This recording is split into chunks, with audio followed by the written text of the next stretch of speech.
Okay. Pero ang sabi kanina, red notice ang natanggap. Ngayon ang sinasabi mo, hindi red notice, kundi diffusion lamang. Tama po. Alin ba talaga? Diffusion po. Walang red notice. Nagkakaroon po ang general public or everybody ng Pero alam natin na confusion. hindi magkapareho Pero yun. It's equivalent po to a red notice. Hindi po. Ang red- Mas alam ninyo ito sa akin. Opo, Ang opo. diffusion po, hindi red notice. Hindi Tingnan po, lang natin ang hindi nga po. website.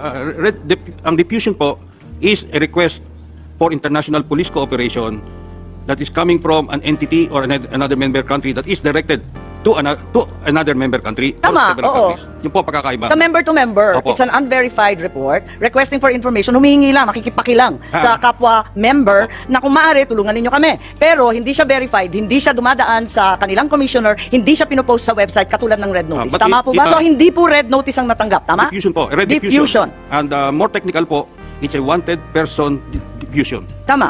More technical. So walang red notice.